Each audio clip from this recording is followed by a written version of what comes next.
Integrating the cycles of life and death as an immortal. Some of you are plenty aware that you're going to be here for a much longer time, between 300 up to 1,000 years here on Earth without dying.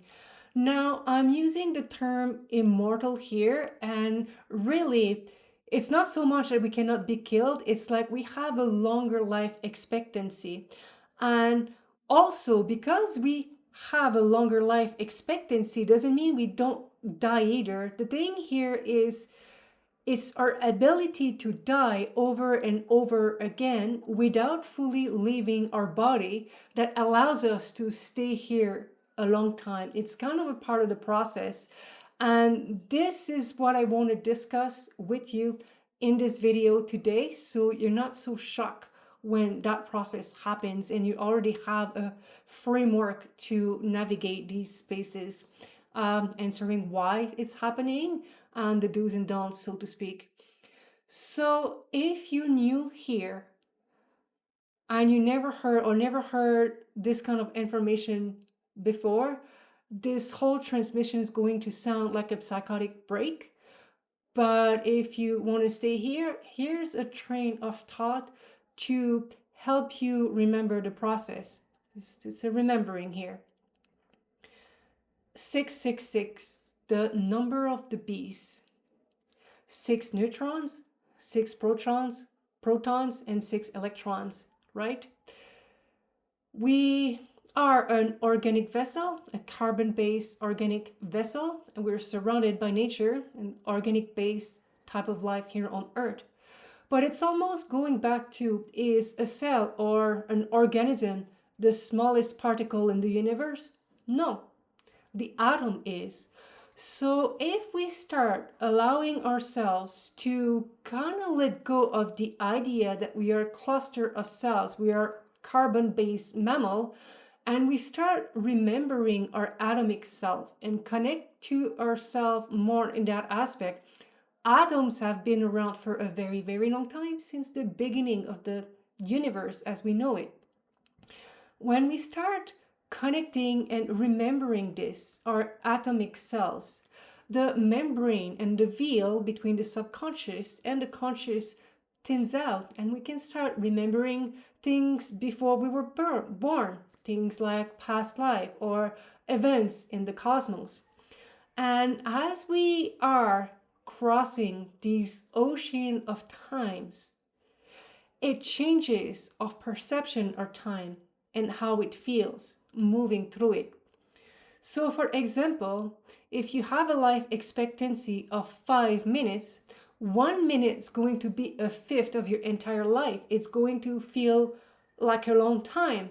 But if your life expectancy is 80 years, a minute is just come and goes.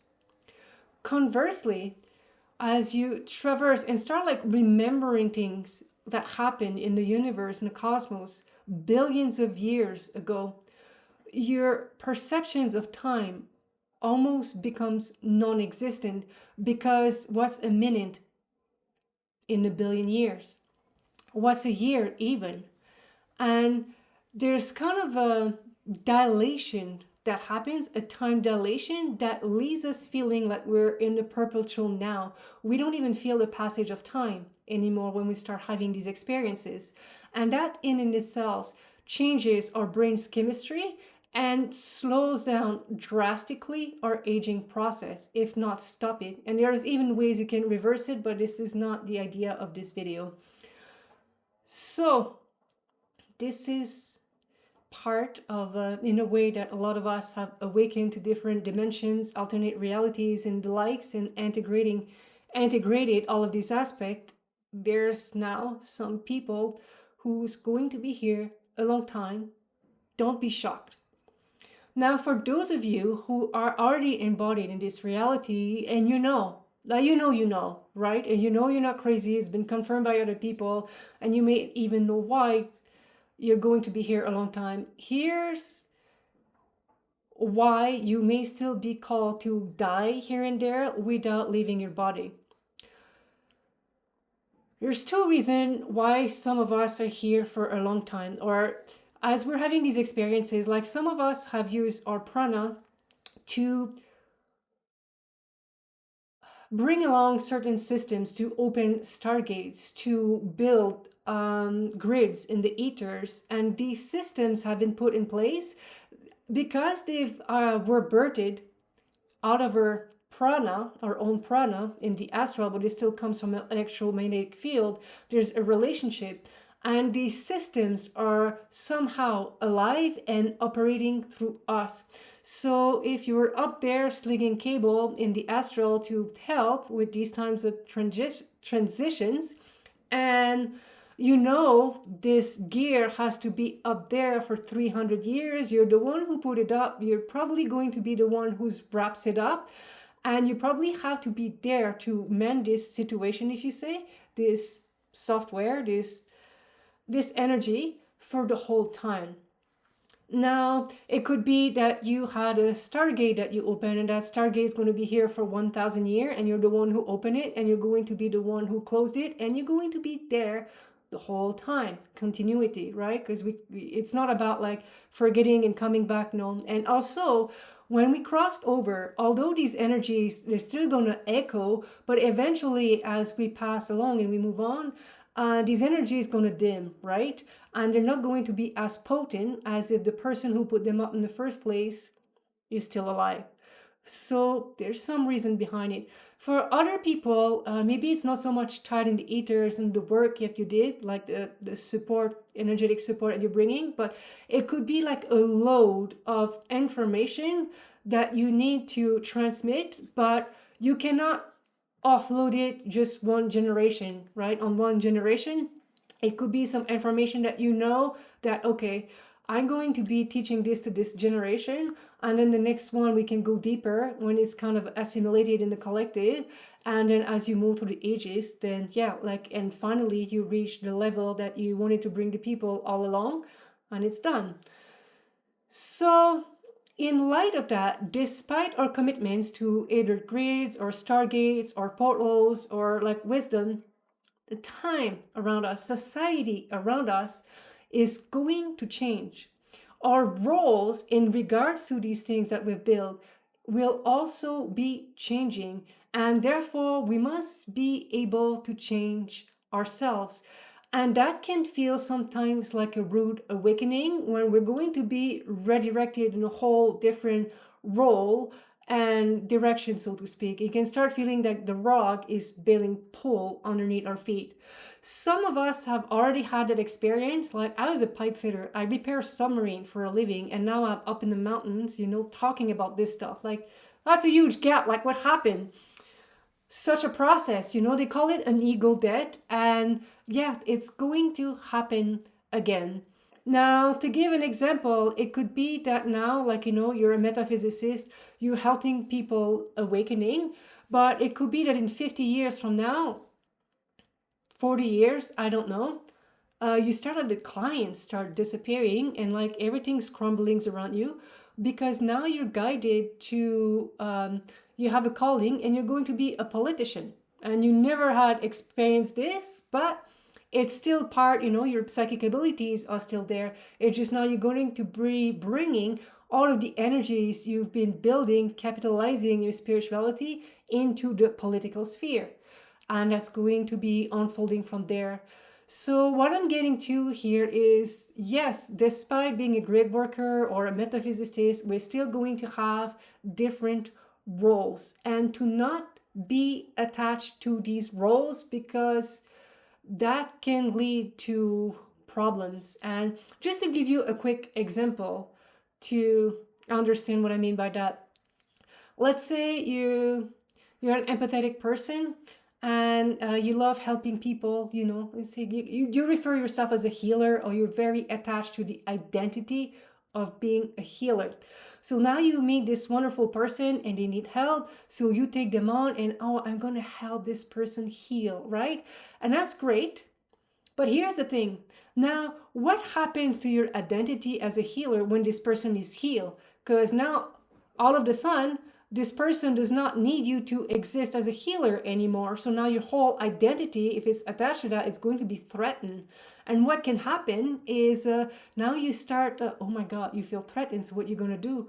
You start unconsciously projecting diseases or things that are wrong with this person to keep helping them. And meanwhile, there's nothing wrong with this person. They're just being gaslit that they're sick when they're not. So this person can still play the role of the healer. And we don't want that to happen. So, how do we avoid it? And how do we transition these spaces really in an easy way? My advice to you is to find your core beliefs and the things that you love that do not require any kind of identity. Example, who am I? I'm just a girl who loves sitting in the woods. I love it. I really do. I with pets and animals. I love it. Sitting by the river, listening to the wind blowing through the mountains or the river or watching birds and like I just love this stuff. I can hike for days. I live for this stuff. I don't need to be anything to do that, right? I don't need to be a galactic commander. I don't need to be a metaphysicist. I don't even have to be perfect. I don't have to be anything. So if I can crystallize this aspect of myself that don't need any shapes or form, then that means that everything outside of that are just characters that I play and avatar. Right now I'm playing the avatar of a metaphysicist. It's just a gig, right? I'm having fun with it. It is, and I love it. Don't get me wrong, but I'm not attached to it. And I know if in 10 years from now it's like, oh, done, gotta go do something else, right? With these energies that I'm working with, fine. Maybe I blew up on YouTube and now I have all these people following me, and then I fall into oblivion. No more attention. I have to go back being a monk alone in the mountains. It's okay because I was never attached to this personality, to this character in the role. Just have fun with it for as long as you can. But when the time comes, also know that you're going to be okay being in the woods, doing what you love, sitting, watching the birds and the trees and the likes, right? That is my advice to you. Find something that you really love that do not define you. So when it's time to switch role and go through this transition, you will be fine. Most of you, if you're at that state, you have a strong meditation practice already, hands down. I know it. You probably went through a lot of shit anyways, so it's not going to be that bad. It maybe is going to come with a period of isolation as we dissolve the last person, like, the old personalities in the role, so to speak, and we embrace new ones because roles sometimes require different qualities.